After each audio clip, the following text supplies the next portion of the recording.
कि मेरा स्वास्थ्य अभी ठीक है, मुझे अभी किसी को भी अपना उत्तराधिकारी बनाने की ज़रूरत नहीं है। लेकिन जब मेरा स्वास्थ्य ठीक नहीं रहेगा तो तब मैं ज़रूर अपना उत्तराधिकारी घोषित कर दूंगी, ये भी मैं उनको बताना चाहती हूँ। और जब उत्तराधिकारी, जब मेरा स्वास्थ्य ठीक नहीं रहेगा या मैं इस लायक नहीं रहूँगी कि मैं पार्टी को चला पाऊँ, और जब मैं अपना उत्तराधिकारी घोषित करूँगी तो उस चैनल को भी बता दिया जाएगा, पूरे देश को बता दिया जाएगा।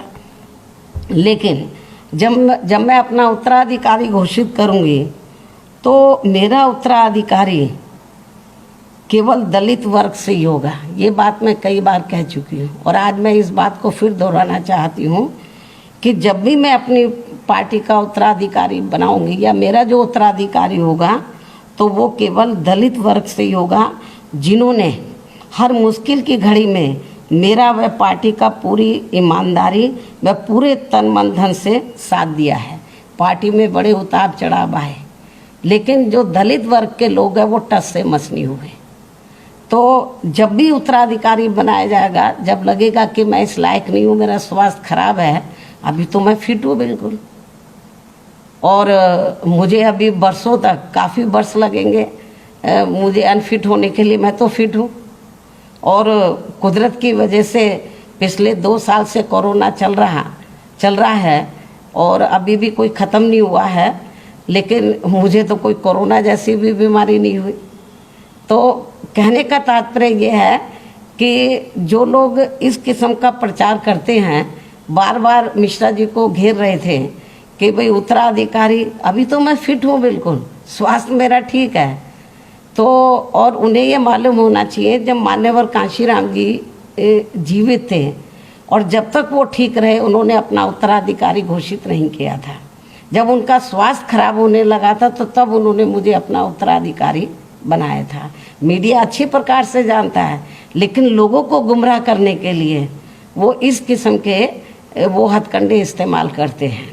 तो इसलिए मेरा मीडिया को भी यही कहना है, और ख़ास तौर से कांग्रेस पार्टी को, कि ये जो इधर उधर की बातें कर रहे हैं बुकलेट के जरिए, बुकलेट हो या फिर नाटकबाजी करें या आए दिन आकर वो गांधी जी की प्रतिमा के नीचे बैठ जाएं, या फिर कहीं पर कोई अन्याय अत्याचार हो जाए तो वहाँ चले जाएं, तो इससे कुछ नाटकबाजी से होने वाला नहीं है। जनता सब जानती है, जनता को ये मालूम है कि यूपी में 4 बार मेरे नेतृत्व में सरकार बनी, तो बीएसपी ने, आपको मालूम है कि कभी भी वो अपना मैनिफेस्टो जारी नहीं करती है।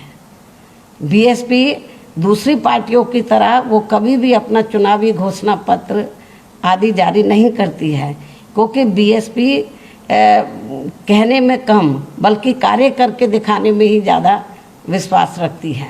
तो इसलिए जब मुझे 4 बार यूपी में गवर्नमेंट बनाने का मौका मिला तो मैंने वो ऐतिहासिक कार्य किए सर्व समाज के लिए, चाहे सभी धर्मों और सभी वर्गों के लिए, किसान, मजदूर, व्यापारी, कर्मचारी, बुजुर्ग, महिलाएं, युवा, सभी के लिए मेरी सरकार ने वो ऐतिहासिक कार्य किए कि जो पूर्व में किसी भी पार्टी की सरकार ने नहीं किए। अब जो वर्तमान में जो बीजेपी की सरकार है या पूर्व में सपा की सरकार रही, वही मेरी नीतियों को थोड़ी उनको अदल बदल के वो उनको घोषित करती है। लेकिन घोषणा करने से काम नहीं चलेगा, वो तो इम्प्लीमेंट करने से चलेगा। चाहे वो मेरी कितनी भी नकल करने, नकल का तभी फ़ायदा होगा जब वो ज़मीनी तौर पर उसको इम्प्लीमेंट किया जाए। तो इसलिए मैं आपको ये बताना चाहती हूँ कि अब हालांकि ये चुनाव है, चुनाव नज़दीक आ रहा, कुछ ही महीने बचे हैं, इस किस्म के हथकंडे इस्तेमाल किए जाएंगे। तो इसलिए मुझे बीच बीच में मीडिया के बीच में जाकर हमारे लोग गुमराह ना हो, तो मुझे ये बातें कहने के लिए मजबूर होना पड़ता है। तो ये कुछ ज़रूरी बातें मैंने आप लोगों के सामने रखी हैं। धन्यवाद।